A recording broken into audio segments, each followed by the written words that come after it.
Bien, muy buenas tardes. Vamos a retomar la sesión que había quedado inconclusa por un fallo eléctrico. No pude continuar la sesión anterior, así que esta sesión viene inmediatamente de la del miércoles recién pasado. Bien, habíamos quedado en esta etapa. Estábamos analizando, ni siquiera era acá, era un poquito antes. Aquí. Las diferencias entre un NTA, un analizador de tráfico de red, y un sistema de detección de intrusión. Las diferencias en concreto, para no profundizar y no darle tanta vuelta a este tema, es que los sistemas de detección de intrusión basan su detección principalmente en ataques conocidos, en la detección de firmas y la detección de anomalías específicas. Por su parte, los analizadores de tráfico de red tienen una capacidad de analizar el comportamiento en un periodo más largo de tiempo, además de llevar un registro completo eh, de todas las conexiones que se están realizando en el momento. Lo interesante es que para efectos de investigación forense o posterior, hay información a la cual poder recurrir y dependiendo del tipo de solución que estemos hablando, hay algunas que son capaces de incluso generar algunas acciones de protección o de respuesta automatizadas. No todos lo permiten, pero sí también es posible que en base a la detección generar algún grado de acción, dependiendo cómo se integre y también las características que vengan incluidas en este tipo de sistemas. Bien. Eh, Cambiando un poco de tema y siguiendo con el hilo de lo que habíamos hablado digamos, en unas láminas anteriores, una de las tecnologías que son muy utilizadas hoy en día y que es parte de la evolución natural de los sistemas antivirus que ya habíamos visto son los XDR, los sistemas de detección y respuesta extendida, los EDR. Es principalmente una evolución de un EDR y tiene una gracia que es bien interesante en el sentido de que es capaz de integrar varias fuentes para poder correlacionar lo que está pasando en el entorno, poder hacer análisis de tráfico, de lo que está pasando dentro de un entorno particular de servidores a través de los agentes que están desplegados y poder mejorar así la capacidad de respuesta en base a la detección que está realizando. Pues al tener un mejor contexto de lo que está ocurriendo, tiene mayor precisión y en teoría nos permite tener una visión transversal de lo que está ocurriendo dentro de la organización. Por supuesto, como toda herramienta que tiene relación con algo que es parte de una evolución, tienen normalmente costos más elevados, pero atendiendo que hay organizaciones que necesitan tener una capacidad muy fina de detección y respuesta ante incidentes, sobre todo cuando hablamos de la protección de infraestructura crítica. La adopción de un sistema XDR es la tendencia que deberíamos hoy en día tener en vista. Eh, a lo menos un EDR para poder tener una respuesta decente ante incidentes en caso de que exista una detección, por supuesto. Por supuesto, también hay algunos conceptos que son interesantes de analizar, como los famosos MDR. Y aquí cambia un poco la figura en el sentido de que no necesariamente estamos hablando de una tecnología, sino que estamos hablando de un servicio de seguridad gestionado para poder responder a incidentes y tener un monitoreo continuo de seguridad. Y en este caso lo estamos viendo pensando en un proveedor de servicios especializado. Porque a diferencia de lo que ocurre normalmente cuando uno tiene sus propias plataformas o las propias tecnologías para detección y protección, em, el MDR como servicio lo que hace es combinar las tecnologías con la expertise de los equipos que están encargados de supervisar la seguridad que está entregando su propia organización. Por lo tanto, tienen una visión de lo que está ocurriendo dentro de su organización y también una visión de lo que está ocurriendo desde el punto de vista del resto de la industria. Porque obviamente, y es muy probable, que no sean el único cliente que tengan como parte de los servicios de protección. Por lo tanto, aquí el propósito del MDR es ayudar a las organizaciones a tener una calidad de detección y protección acorde a sus necesidades, entendiendo también que muchas veces muchos negocios las organizaciones no cuentan con recursos especializados o recursos internos para poder responder adecuadamente ante amenazas. Por lo tanto, esto nace de una necesidad de gestionar lo que está ocurriendo dentro de su organización con un equipo especializado. Entonces, para que quede claro, el MDR, más que una plataforma en sí, es un servicio, es una forma de trabajar. Y lo comento porque muchas veces se entiende o aparece el concepto dentro de todas estos nombres extraños del EDR, XDR, el CIEM. El MDR es eso. Entonces aquí se puede dar un vistazo, digamos, de un par de fabricantes, y más o menos el alcance de lo que podría tener un sistema EDR. El EDR está enfocado en endpoints. Un MDR podría gestionar eh, en este caso, el EDR en sí mismo podría proteger los endpoints a través de un EDR, podría también administrar los firewall, podría administrar las plataformas anti-spam.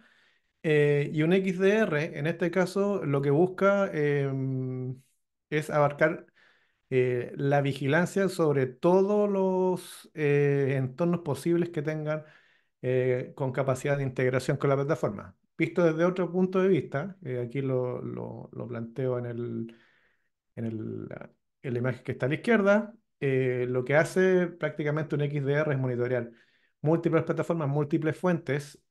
Aquí no hay MDR por medio, sino que es un EDR, es un XDR eh, nativo. Y lo que ven es que lo podrían incluso administrar ustedes con recursos propios o con la ayuda de un SOC, pero en este caso tienes capacidad de ver eventos de las plataformas de email, lo que pasa en la red, integración con plataformas cloud, en los endpoints, etcétera, etcétera. Entonces, al extender las capacidades de detección, nos brinda una protección un poquito más profunda dentro de nuestro entorno. Esa es la gracia del XDR, pero en el fondo es un antivirus con capacidad, o un antimalware con capacidad de detección, y no solo de respuesta como es un EDR, sino que ya es una detección extendida para poder mejorar la capacidad de detección.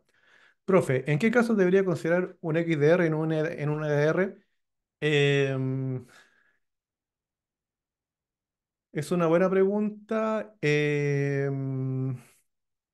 Yo consideraría un XDR en el sentido de que no cuente con plataformas separadas de estudio de comportamiento de lo que está pasando en la red y en los entornos que están fuera del alcance del EDR. Es decir, el EDR está enfocado en los endpoints, por lo tanto lo puede instalar en todos los servidores e incluso en equipos de usuario final. Y si tiene plataformas diferenciadas para monitorear lo que pasa a nivel de email, los contenedores o en las redes, centraría mi esfuerzo en quizás mejorar el EDR con algo más pro. Pero el XDR trata de unificar y compactar todo eso en una única solución. Por lo tanto, si utilizar un XDR se justificaría en el sentido de que quiera abarcar una mayor cantidad de entornos en la vigilancia y que derechamente no tenga capacidades para monitorearlos con otras herramientas.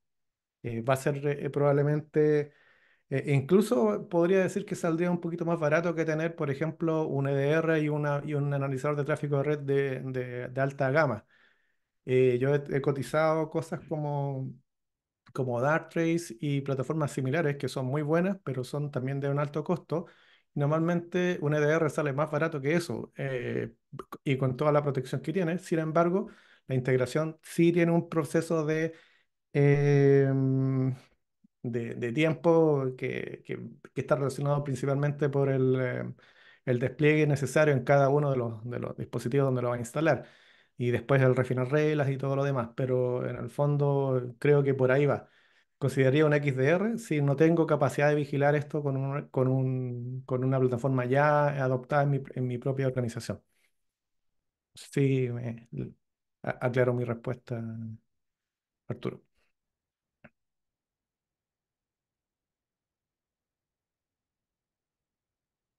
Sí, súper, gracias. Vamos a analizar un poquito más. Los voy a llevar un poco a imaginar los equipos o los grandes equipos de respuesta ante incidentes, uno normalmente, o lo que hemos visto hasta el momento, es la presentación de un equipo interno. Pero comprenderán que cuando ustedes son parte de un equipo que tiene algún grado de acción en un sistema gestionado de seguridad, como un MDR, o un sistema, o un centro de operaciones de ciberseguridad, como podría ser un SOC, y que presta servicios a terceros, normalmente la capacidad de vigilancia se ve limitada a el personal que tengan justamente para estar viendo las plataformas. Imaginen que tienen un equipo de, no sé, de 30 personas, estoy siendo generoso, estoy pensando en un equipo grande, eh, que tiene 50 clientes y cada cliente tiene 3 4 plataformas. ¿Cómo monitorear? Podríamos tener un SIEM para hacer correlación de eventos, perfecto, pero cada cliente o cliente por medio va a tener un SIEM. Entonces, aún así, necesitamos una herramienta que nos ayude un poquito más y aquí es donde vienen los SOAR.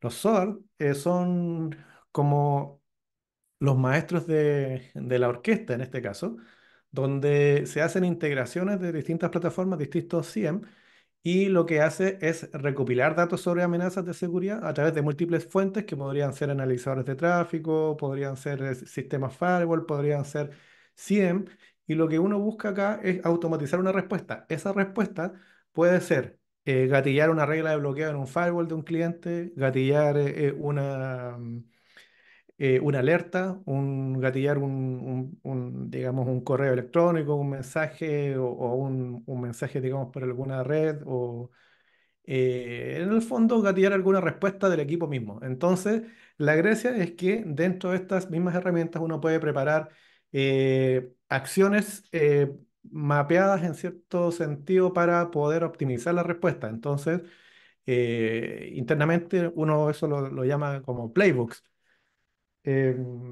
Pero en el fondo lo que uno busca acá es tener optimizada la respuesta y en función de la programación de esa playbook uno podría decir, ok, si recibo una alerta de este cliente y además esa alerta viene desde un segmento específico, gatillar una alerta, levantar un ticket, abrir tal cosa, ese tipo de acciones las podríamos automatizar dependiendo de la solución de SOAR y tener una respuesta más rápida, ayudar a los analistas a poder orquestar mejor y tener una mejora en la eficiencia y la efectividad en la respuesta que tienen los mismos equipos. Entonces, aquí lo que buscamos es proporcionar un enfoque coordinado para gestionar la seguridad de toda la organización. Por lo tanto, QRadar es un SIEM, o yo lo conozco como un SIEM más que un SOAR.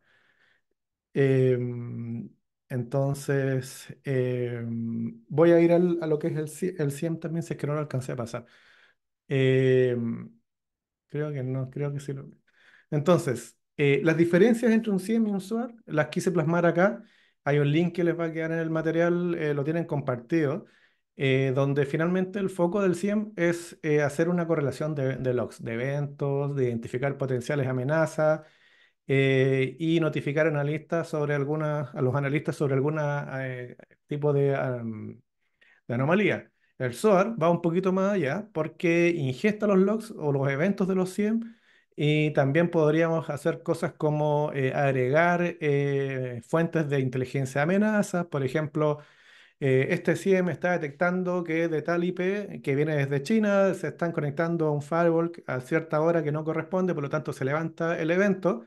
El SOAR nutre esa alerta, agrega inteligencia amenaza. Esta inteligencia amenaza le dice al SOAR, ok, esa conexión que yo está detectando la estoy correlacionando con algo que está afuera, mi fuente de inteligencia, y la reputación está categorizada como algo malicioso, por lo tanto, eso entra en un flujo donde podría generar una respuesta automatizada de distinto tipo. Y finalmente enriquece la alerta y ejecuta orquestación sobre otras herramientas que podría tener, incluso teniendo capacidades, por ejemplo, de que si se dan esas condiciones, poder orquestar un bloqueo con una regla de firewall en los dispositivos perimetrales del cliente si es que así se configurara. Entonces, La orquestación va más allá de la detección de la correlación en base a los eventos que está recibiendo. Entonces ahí más o menos se ve la diferencia entre un SIEM y un SOAR para que lo tengan en vista. ¿Ok? No sé si hasta aquí tienen alguna consulta respecto a lo que hemos visto para pasar a lo que es gestión de vulnerabilidades.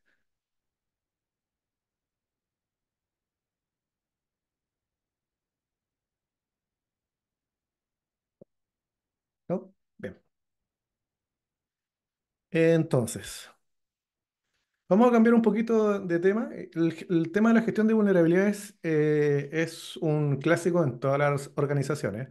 Aquí hay algunos trucos y algunas recomendaciones que tienen que considerar para tratar de tener un éxito en un proceso que es siempre complejo, porque los recursos muchas veces son escasos, por lo tanto difíciles de conseguir.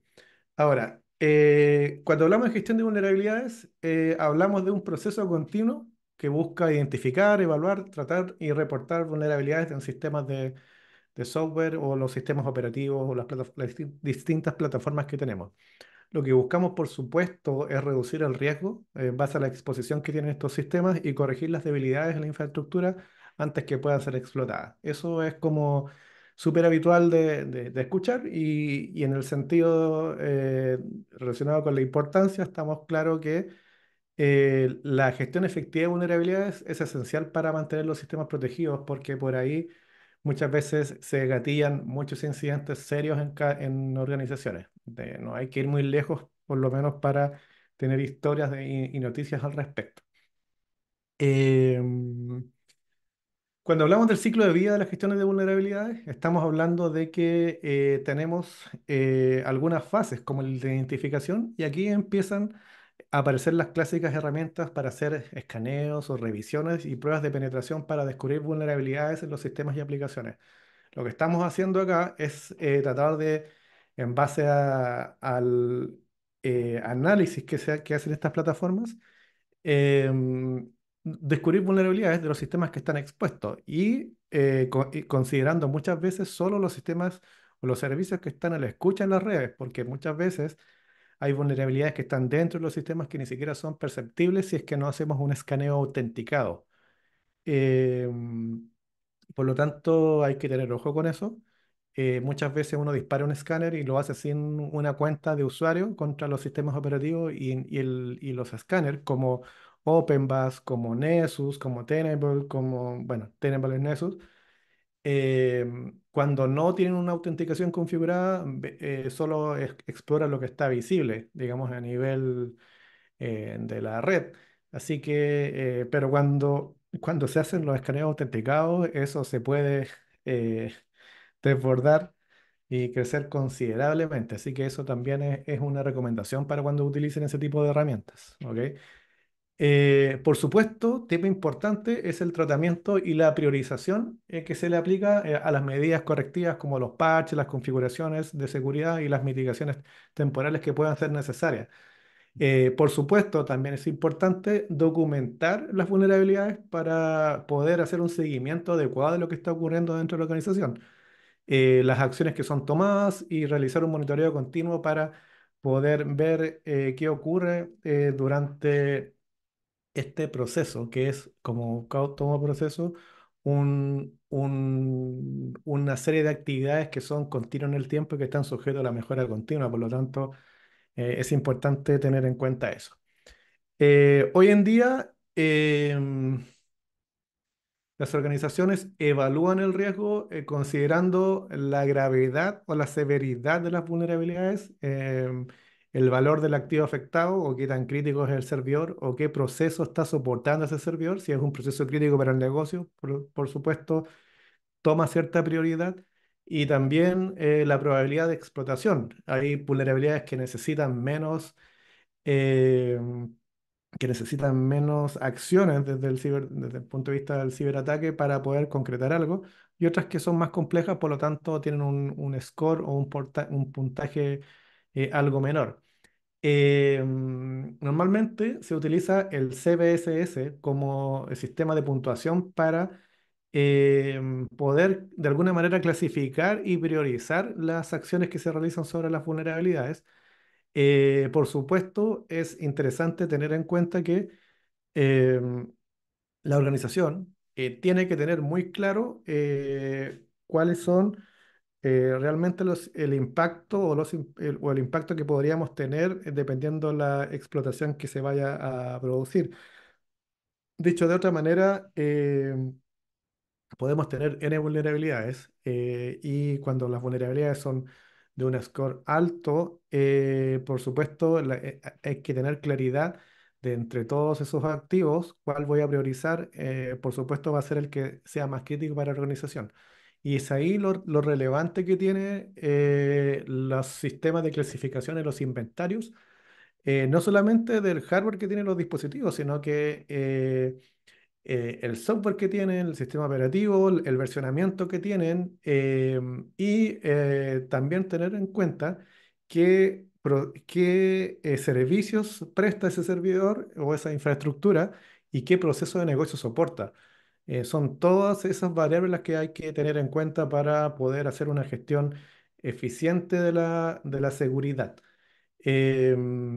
Las métricas que se realizan para hacer esto, la clasificación, y que es el CBSS, y hoy en día en la versión 4, es lo que normalmente las plataformas de detección realizan. No es muy complejo y hay creo que lo tengo acá. Sí, voy a ver si lo puedo. Pestaña nueva. Aquí hay un link que se los dejé ahí en la presentación que finalmente es una página, es una score o sea, es como una calculadora. En realidad, si se fijan, normalmente hoy tengo cero score porque está todo en cero, pero si hoy quiero puntuar una vulnerabilidad que tiene como vector de ataque, no sé, necesita un acceso local, la complejidad es baja, requiere, no sé, requiere algún privilegio, no. ¿Requiere interacción con el usuario?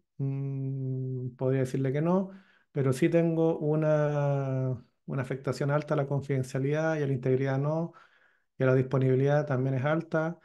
Y uno empieza a pinchar aquí y finalmente empieza a dar el puntaje de 8,3.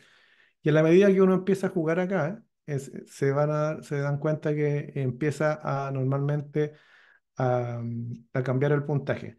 Ese puntaje CVSS finalmente se transforma en una combinación de parámetros que están reflejados en esta calculadora. Por lo tanto, hay un punto importante de tener en cuenta que, si bien es cierto, un puntaje alto me indica que es relevante, también es importante también entender qué quiere decir este 7.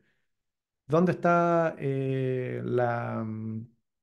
dónde está el nivel o dónde está lo más peligroso? Si tengo una afectación a la integridad, a la disponibilidad, si necesito sobre todo una interacción con el usuario, va a ser más complejo que la exploten, por lo tanto baja inmediatamente su score. En concreto, les dejo el link para que lo puedan explorar. Normalmente se puede ver esta notación que está ahí, y esta notación de este tipo que está acá es justamente la combinación em, de, de los puntos que estoy seleccionando acá en la calculadora. Y finalmente, cuando la vulnerabilidad se va clasificando, va desde ese punto de vista siendo reflejado en un score y en una notación como la que está ahí. ¿Ok? Ya. Ahí la pregunta que acaba de hacer Sebastián: ¿cuántos días tiene una entidad para mitigar un CVSS crítico? Creo que la tengo eh, más adelante. Ya. Lo voy a aclarar en un slide un poquito más adelante. Pero tomo nota de la pregunta, Sebastián. Ya viene. Entonces, entendiendo cómo se clasifican, o por lo menos teniendo una noción de dónde sale ese numerito, que es el CBSS, ¿hay de qué? Hay otra forma de clasificar las vulnerabilidades con un ingrediente adicional para esta sabrosa receta de las vulnerabilidades. Esto es conocido como el VPR, que es en un fondo es una priorización de las vulnerabilidades en función no solo de la severidad o el puntaje que da CVSS, sino que también se le suma a este cálculo una fuente adicional que es la inteligencia de amenaza. Este tipo de puntuaciones es algo o es un score o un tipo de puntuación que fue desarrollada por Tenable como plataforma o como, digamos, solución. Y es una métrica que ayuda, según lo que ellos indican, a priorizar la remediación de vulnerabilidades de manera más eficiente y efectiva, porque clasifica las vulnerabilidades en niveles de gravedad basándose en dos componentes, como les decía, el impacto técnico que lo da el CVSS y una amenaza, o la amenaza que está vinculada a esa vulnerabilidad. El impacto técnico es lo que mide el CVSS entonces, y la amenaza es lo que se desprende de la investigación en base a la inteligencia de amenaza. Súper sencillo y explicado súper simple es que al CVSS le incorporan una arista más, que es inteligencia amenaza, por lo tanto podríamos decir que tenemos dos vulnerabilidades altas o críticas, pero una de esas vulnerabilidades está siendo activamente explotada digamos, en la industria. Entonces, dado que los recursos normalmente para el parcheado son escasos, me refiero a la cantidad de horas que se requiere para hacer eso y las actividades normalmente son demorosas, eh, lo que uno busca es, ok, tengo 50 vulnerabilidades críticas, todas son importantes para mí, pero ¿cuál de estas está siendo activamente explotada en la industria? Es ahí donde la fuente de amenaza marca ciertas diferencias y podría de alguna manera inclinar la balanza sobre una u otra que tenga un nivel de puntuación. Entonces es interesante esa mirada porque no se basa solo en aristas fijas o en aristas que son más bien técnicas de cierta complejidad que da el CBSS, sino que también podría tener una visión de lo que está pasando realmente en la industria y poder clasificar algo que finalmente nos pueda ayudar a optimizar el cómo utilizamos los tiempos en la remediación. Por ejemplo, aquí tengo, esto es parte de una publicación que hace Tenable como dentro de un blog, ahí les dejo el link si lo quieren revisar.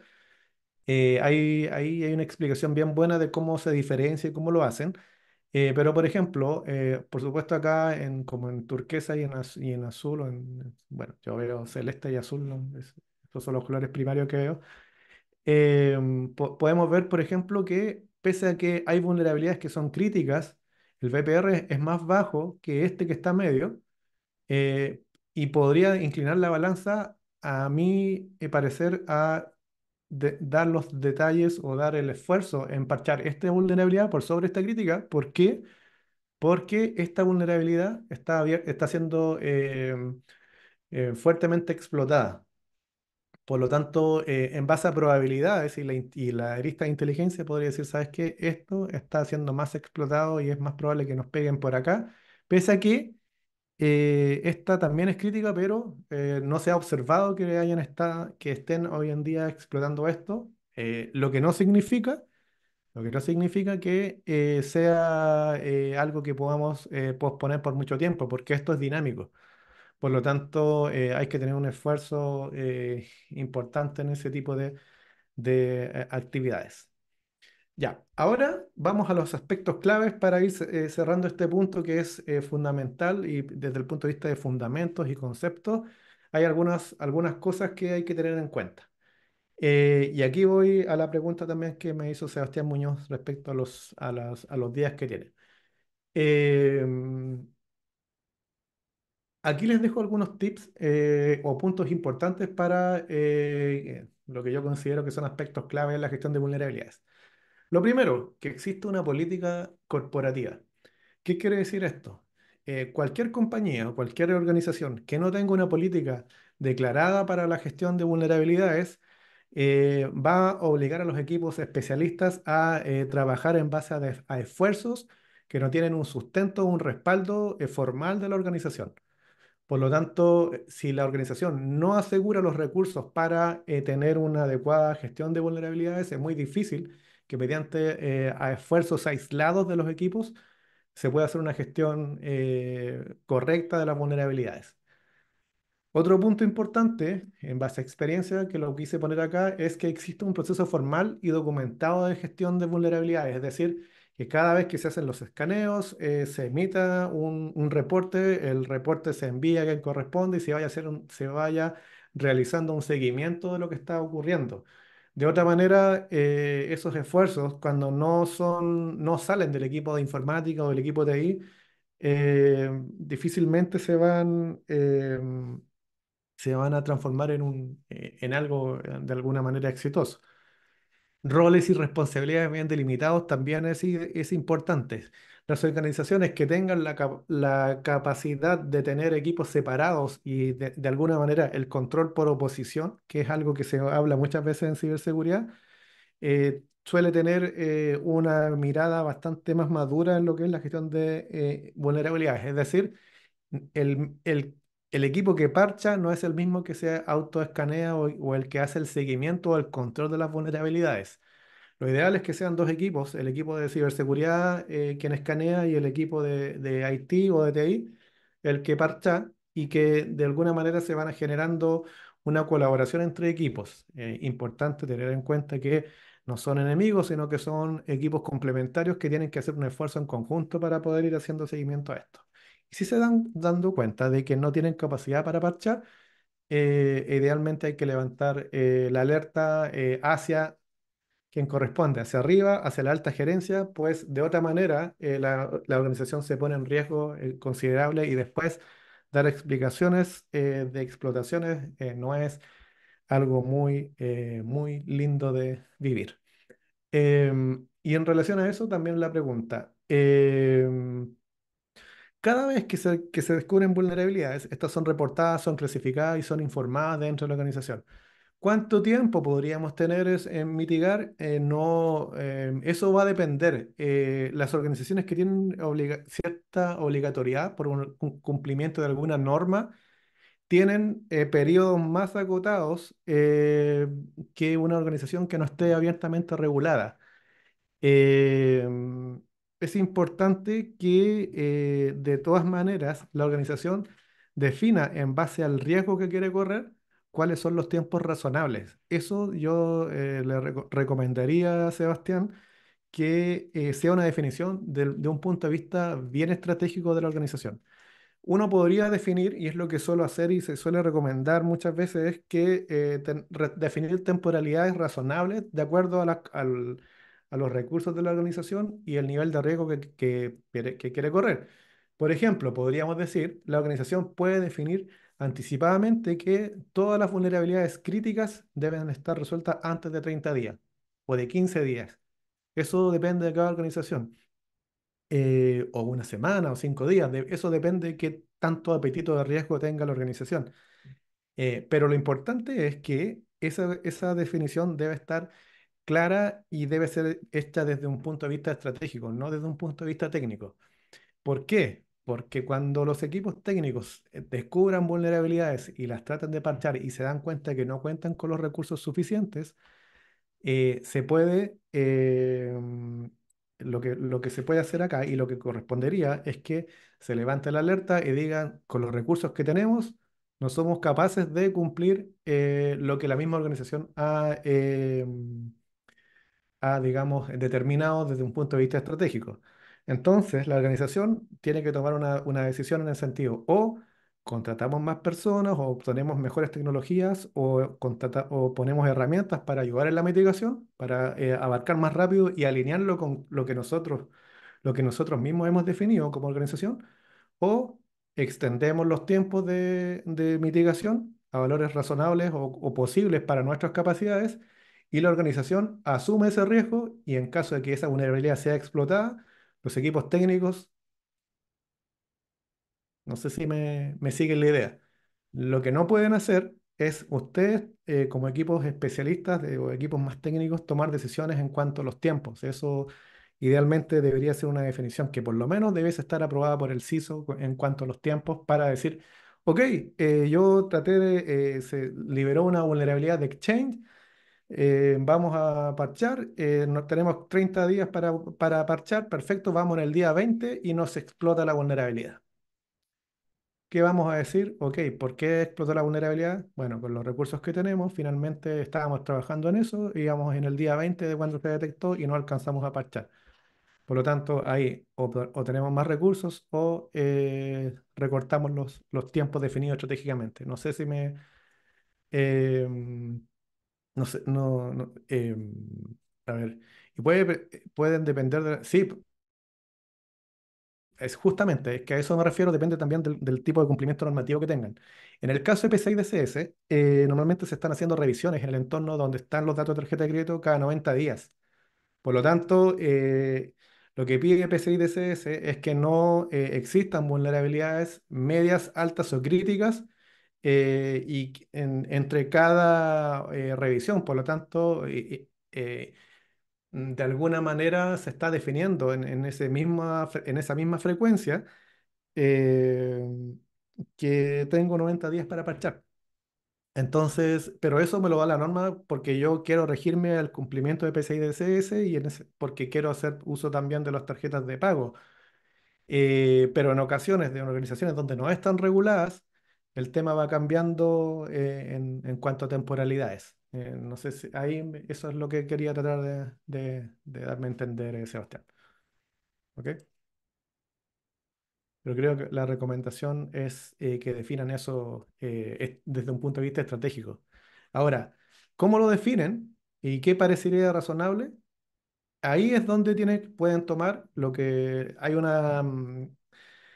un requerimiento de PCI DSS que que menciona eso como buena práctica, las temporalidades que son recomendadas en el sentido de vamos a revisar cada 90 días, por lo tanto no debería haber nada antes de eso y les puede servir como un parámetro de medición para proponer la definición estratégica de la exposición. Cuando se le cuestione y se les pida una asesoría en la definición, puede salir la pregunta de ¿y por qué 90 días para las vulnerabilidades medias? ¿Y de dónde sacó ese dato? Y ahí uno justamente lo que hace es lo que indica Sebastián. Uno lo defiende desde el punto de vista del impacto de la continuidad del negocio, porque cada vulnerabilidad, mientras más alta, mayor impacto podría tener, y sobre todo si está presente en activos críticos de la organización. Y pueden tener también como referencia y decir, yo no inventé estas temporalidades, las tomé como referencia de un estándar o de una norma de uso en la industria, por lo tanto son números tentativos que están referenciados desde acá. Entonces, eso lo pueden tomar como referencia también para que la recomendación no suene como algo inventado, un número, digamos, en el aire, sino que es algo que la industria recomienda también. Entonces, ahí probablemente van a decir, ok, si para las vulnerabilidades de tipo medio tengo 90 días, parecería razonable que para las altas podrían ser 2 meses y para las críticas un mes o 15 días. Y ahí uno puede empezar a hilar en sentido de lo que la estrategia o la conveniencia de mi negocio necesita. Punto importante, la superficie de ataque vigilada y conocida. Aquí hay un error en la redacción, puse vigilada, conocida y vigilada. En realidad, lo que quiero decir acá es que es súper importante tener los inventarios y tener inventarios para conocer nuestra superficie de ataque, porque si no conocemos lo que tenemos, no lo podemos proteger. Entonces, y este es uno de los mayores problemas que están en todas las organizaciones con un alto grado de madurez y con menor, y pasa exactamente lo mismo. Y eh, es un trabajo continuo y difícil, en el sentido de tener los inventarios actualizados y saber cuáles son mis redes, dónde están los servidores que tengo, qué software tengo. Si tienen un grado de avance en eso en su compañía, siéntanse orgullosos de que están mucho mejor que varias organizaciones que están, digamos, en el rubro de la industria. Eh, ¿Cómo actuamos con los zero days y cómo se actúa en la mitigación? Eso va a depender de las capacidades que tenga en la defensa. Muchas veces cuando son zero day va a depender A ver, comencemos de la base de que un zero day normalmente no tiene una capacidad muy amplia de detección. Es una vulnerabilidad que se declara como explotable, pero no existe un parche ni tampoco hay una detección muy clara desde el punto de vista de las herramientas, porque obviamente tiene el comportamiento es relativamente reciente. Por lo tanto, dependiendo las capacidades que tengan y depende del tipo de vulnerabilidad, podrían tomar ciertas acciones preventivas, sacar a los equipos a hacer ciertas reglas, restringir las conexiones a ciertos dispositivos, pero normalmente, claro, normalmente lo que se tiende a hacer es estudiar un poco el comportamiento de ese zero day. Por ejemplo, una vulnerabilidad para conectarme por una VPN de un firewall conocido. ¿Qué ocurre ahí? No hay actualización porque no ha salido el parche, es una vulnerabilidad que salió ayer, que no se va a detectar con tanta facilidad. Por lo tanto, ahí uno toma acciones porque veo, bueno, el vector de ataque sería la conexión a mi VPN, por lo tanto, lo que podría hacer es bajar el servicio por unos días hasta que, y eso en función de que lo pueda hacer, por supuesto, o a veces se opta por correr el riesgo y, pucha, atento y redoblemos la vigilancia en el 100 para ver si hay algún log raro o limitar el acceso a esa VPN desde solamente IPs nacionales, etcétera, etcétera, pero aún así es un riesgo, por lo tanto son bastante complejos los zero day y depende de mucho de cómo se puedan explotar las acciones que se pueden hacer. Pero por supuesto hay que poner atención. Hay empresas que tienen sistemas de parchado o virtual patching, que en el fondo son como agentes o tecnologías, imagínense como un módulo del antivirus o un agente que está detectando lo que está ocurriendo y ustedes podrían de alguna manera darle lineamientos para que bloquee ciertas cosas si ese comportamiento se asemeja a la explotación de esta vulnerabilidad. Y eso se aplica muchas veces en tecnologías que no tienen soporte o que no se pueden actualizar, porque son eh, tecnologías legadas o en el área industrial muchas veces se utiliza, pero en realidad va a depender mucho de cómo se explote ese zero day. Bien, se tiene que definir el apetito de riesgo, eso ya lo había mencionado. Las temporalidades de la mitigación estratégicamente definidas por la compañía, ya lo mencioné. Priorizar, priorización de recursos para la mitigación. Eso es súper importante. Si no tienen una política de gestión de vulnerabilidad o la van a trabajar, aseguren que la política o la misma organización, desde la alta gerencia, comprometa los recursos para las mitigaciones y que las gerencias que están vinculadas a la mitigación tengan claridad y que deben priorizar las actividades en lo que respecta a mitigación por el impacto que puede generar el negocio. Muchas veces organizaciones dicen, ok, hay que mitigar, hay que parchar. Ah, pero es que no tengo gente, no estoy viendo un proyecto. Ah, es que no tengo capacidad, lo vemos después, esperemos, no tengo, están todos de vacaciones. Ese tipo de acciones demuestra que finalmente hay una cierta carencia en lo que es la madurez para gestionar este tipo de cosas. Por lo tanto, la priorización de recursos para la mitigación es muy importante. Herramientas de apoyo, por supuesto, para ir haciendo escaneos, para ir e incluso parchando de manera centralizada. Hay herramientas para parchar de manera centralizada y gatillar, perdón, actualizaciones de seguridad o parches, no necesariamente de Microsoft, sino que se puede hacer también de manera centralizada, gatillar o pasar un archivo MSI que fuera un parche y se distribuye masivamente para un software específico que no lo voy a poder actualizar de manera centralizada con un WSUS o con un equivalente. Ese tipo de soluciones también existe, pero eso va a depender de las capacidades de la compañía. Por supuesto, procedimientos claros y aprobados que mitiguen el riesgo de afectación de las actualizaciones. Esto es clave porque obviamente la idea es que las actualizaciones no generen más problemas que la misma vulnerabilidad. Entonces, hay que tener ahí un flujo de pruebas muchas veces de hacer para las actualizaciones. Y la gestión de aceptación del riesgo también es importante. Esto se deja muchas veces de lado en el sentido de que eh, existen gerencias o existen departamentos que se puedan resistir a aplicar una aplicación, a actualizar una aplicación, porque en realidad otra versión no sirve o por X motivos, puede ser miles de razones. Sin embargo, es importante que exista algún lineamiento para que quien se resiste a hacer eso, de alguna manera formalice que está aceptando el riesgo de no concretar la actualización. A veces es difícil y eso se concreta muchas veces o se transforma en la famosa carta de riesgo.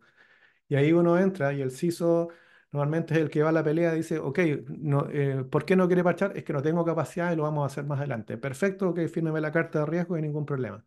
Y ahí como que en realidad no vamos a priorizar. Entonces, esa gestión de aceptación del riesgo también es importante que se pueda formalizar de alguna manera. Son aristas que pueden tener en cuenta para llevar una gestión de vulnerabilidades en forma más manejable y óptima dentro de su propia organización. ¿Ok? Me quedan 10 minutos, pero les quiero mostrar un poquito de acá. Voy a cambiar un poquito, diría radicalmente de tema, de lo que es, y voy a hablar un poquito de inteligencia de amenaza. La inteligencia de amenazas tiene que ver con un proceso que está fuertemente vinculado a la recopilación, el análisis y aplicar información sobre las posibles amenazas cibernéticas que podemos tener en nuestro entorno y por qué para prevenir ataques antes que ocurran. Se centran en identificar patrones, tácticas, técnicas, procedimientos, los famosos TTPs, utilizados por los atacantes para proteger la organización de manera efectiva. En concreto, ¿qué estamos haciendo? Es estar al día y estar muy informados de lo que está ocurriendo en la industria para prevenir amenazas, que las amenazas actúen sobre nuestra organización.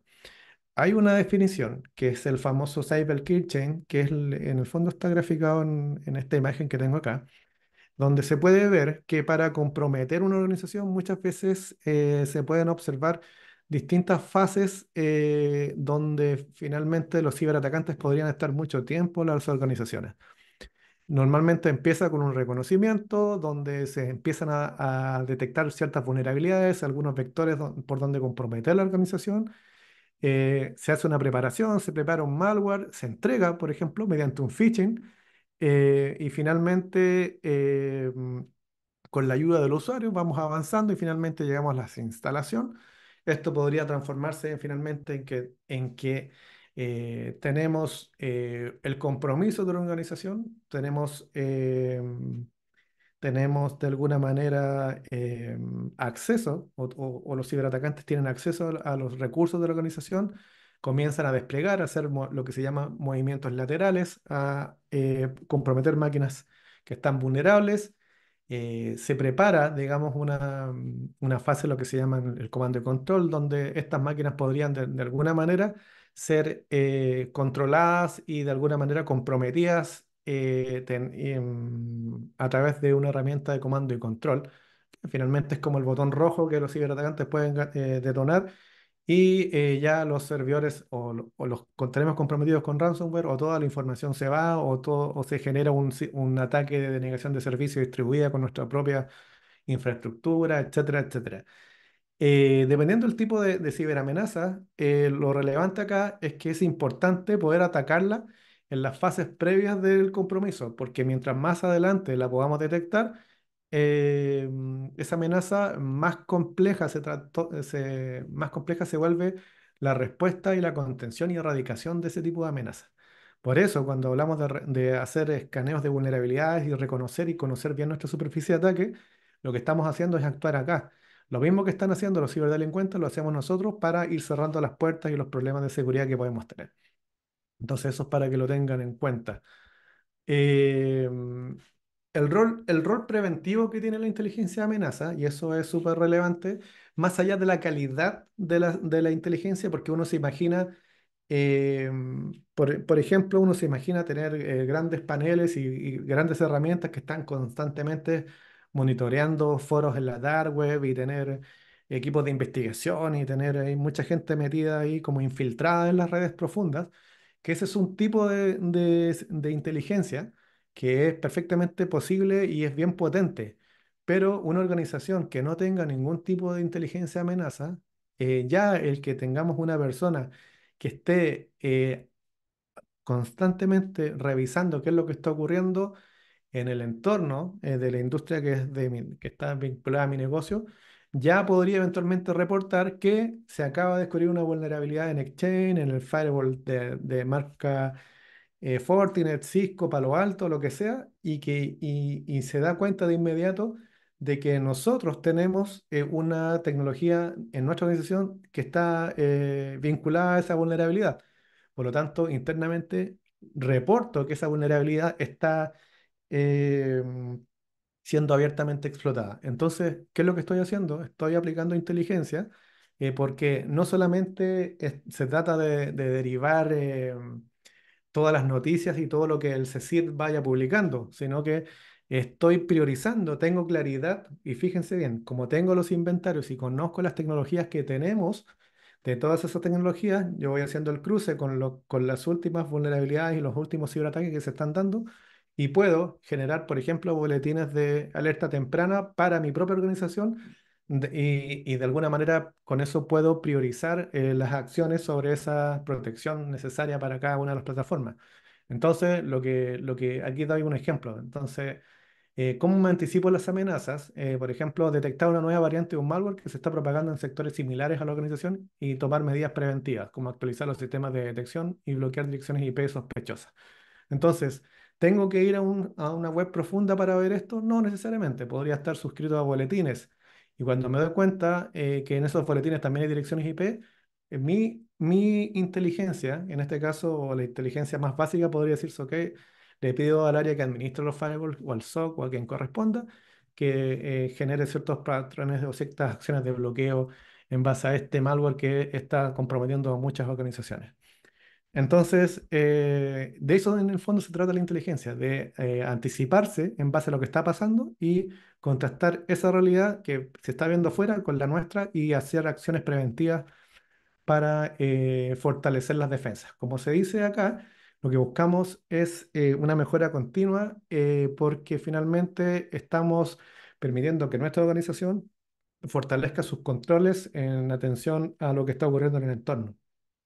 Entonces, ¿qué logramos con esto? Por ejemplo, conocer las técnicas de phishing. Ahí hay un ejemplo de que están utilizando los atacantes y en ese caso poder preparar las defensas de correo electrónico, por ejemplo. Entonces, si se fijan, hay bastante aporte en los roles de inteligencia.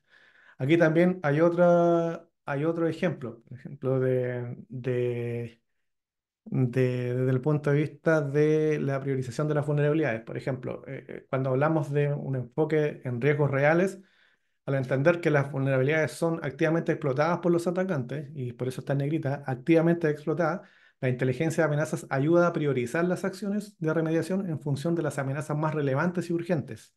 Entonces, ahí los esfuerzos se van en lo que está siendo activamente explotado en lugar de tener una gran avalancha de cosas por hacer y no saber por dónde comenzar.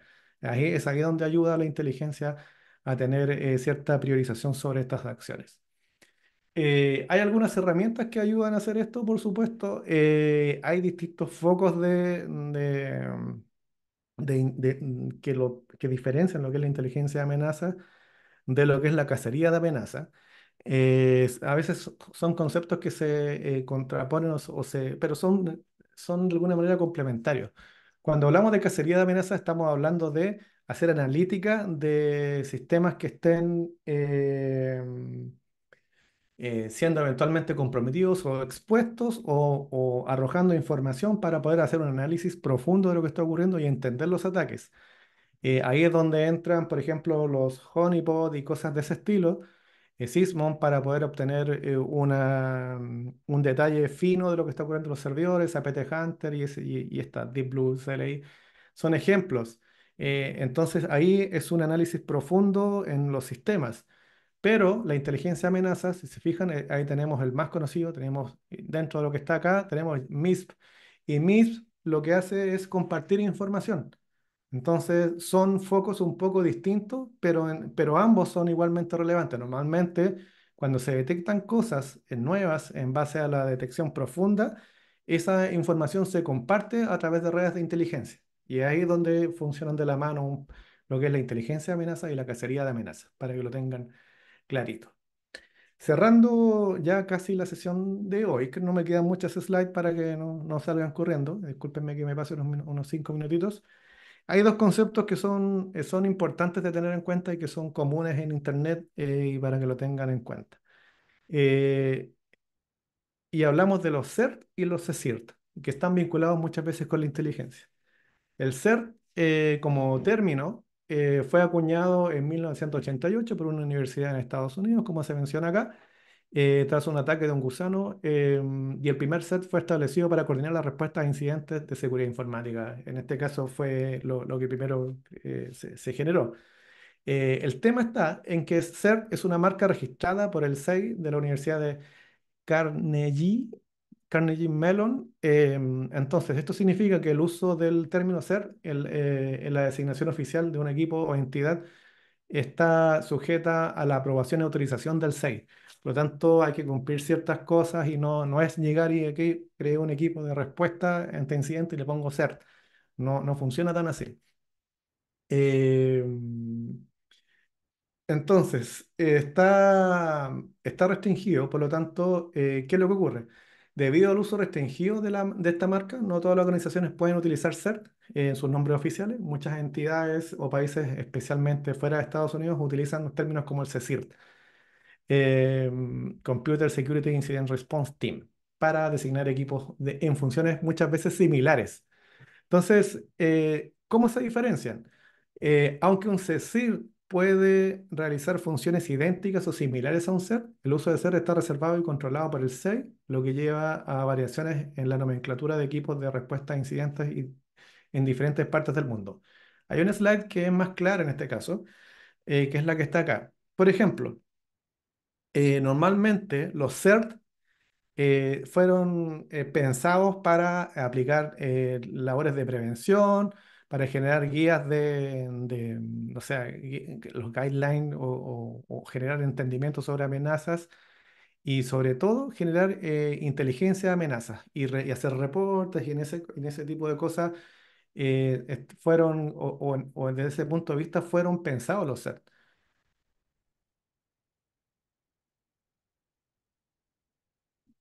¿En serio? ¿Y hace cuánto que no...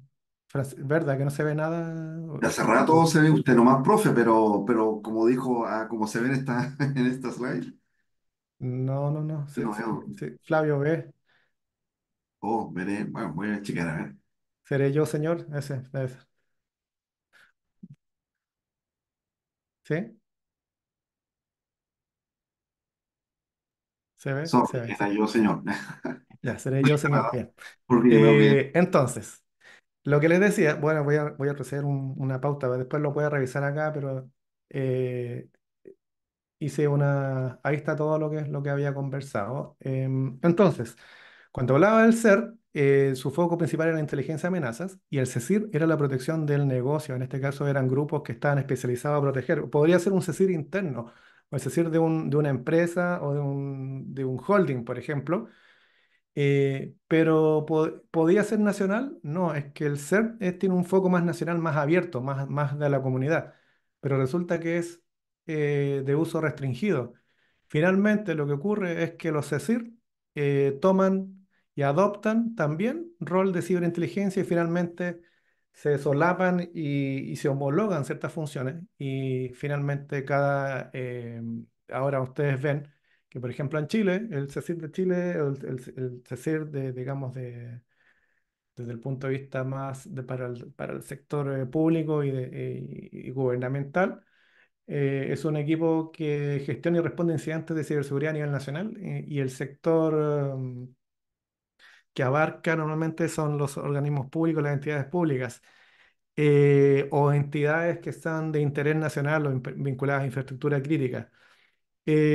Pero se alinean con las mismas prácticas que en muchas otras regiones hacen los CERT, como en España, como el CCN CERT, el INCIBE, el CCI, ese tipo de cosas que son, o de organizaciones, perdón, que son parte de la ciberseguridad española, se homologa un poco acá en Chile con un CECIR con una denominación más abierta. Finalmente, los CECIR y los CERT funcionan como la OMS cuando hay problemas recordarán que tratan de orquestar una respuesta coordinada para mejorar este tipo de respuesta y la coordinación para disminuir el impacto de cualquier amenaza. Pero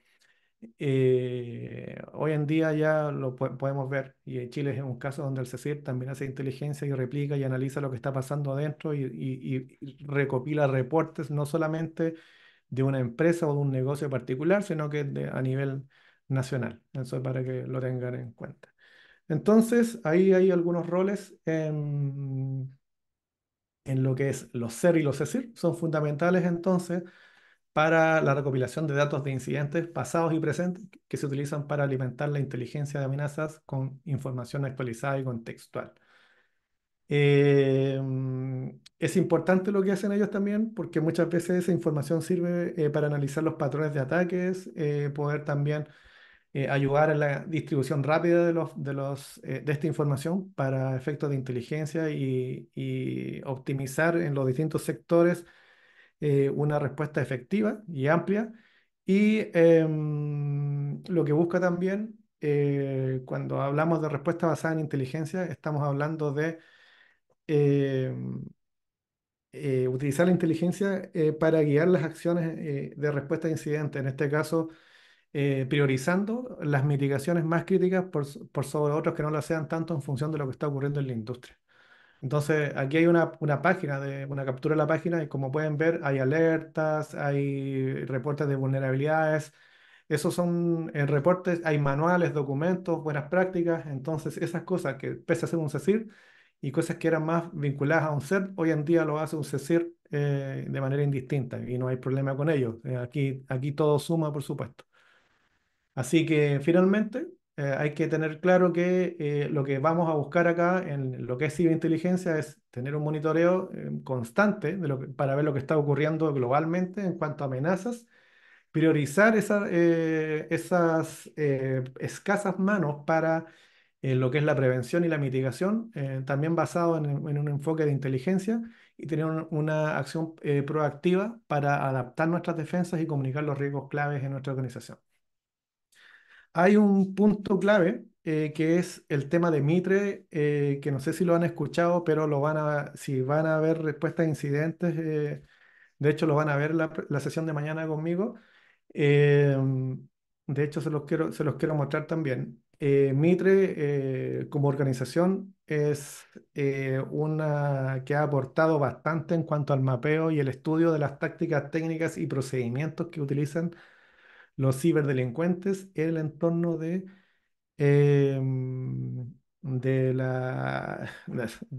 de todas las amenazas maliciosas que hay digamos, en la web.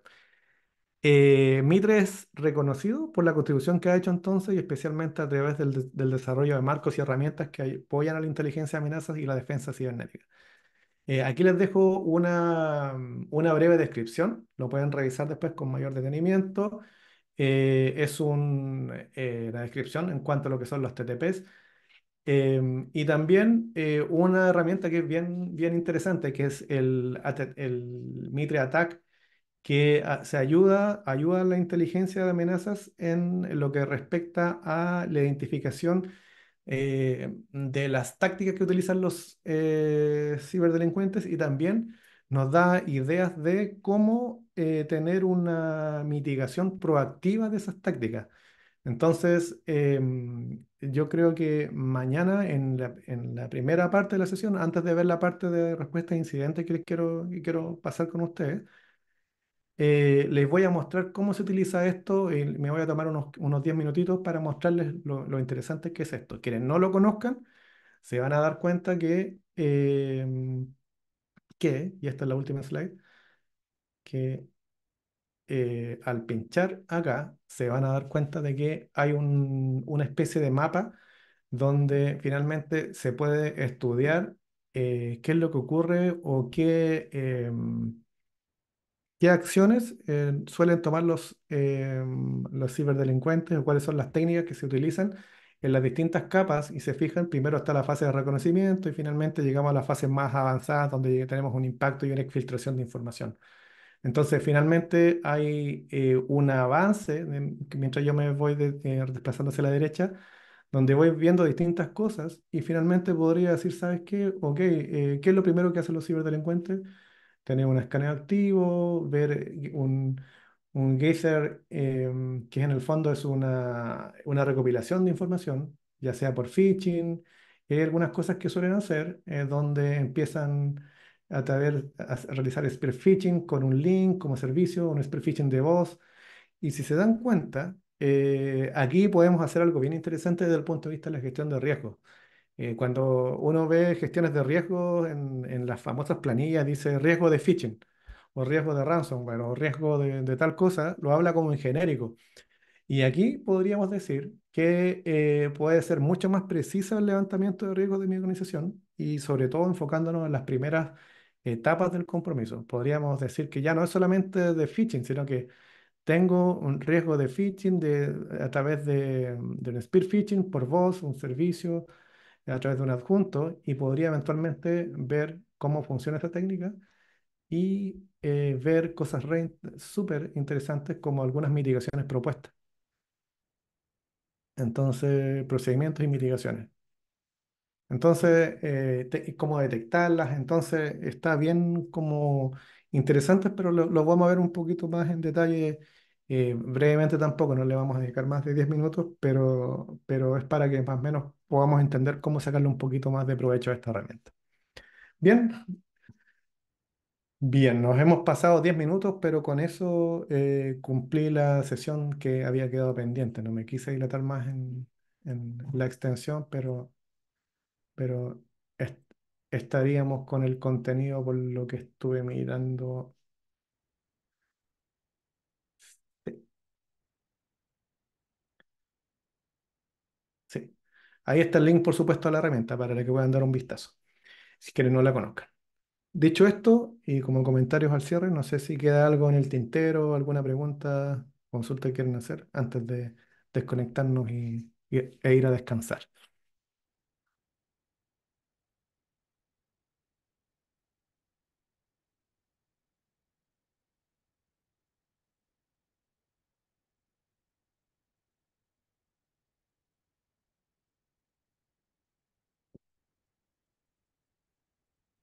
¿No? Súper. Antes que todo, muchas gracias por la participación. Como les dije en un principio, fue un imponderable que ni siquiera me dejó mucho margen de acción. Me quedé hasta sin señal de celular, o sea, era paupérrima la señal que tengo acá, cerca de las Vizcachas, acá en Santiago. Entonces, dicho eso, y si no hay preguntas, y reinando el silencio en la sesión de hoy, entonces nos retiramos y nos vemos mañana a la misma hora y al mismo canal.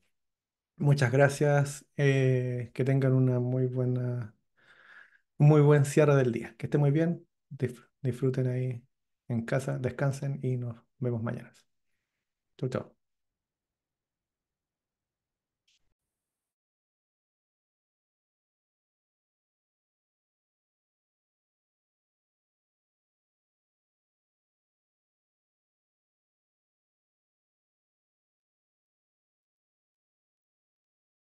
Hasta esta sesión, sí, Arturo, toda esta presentación está subida al material, a la plataforma.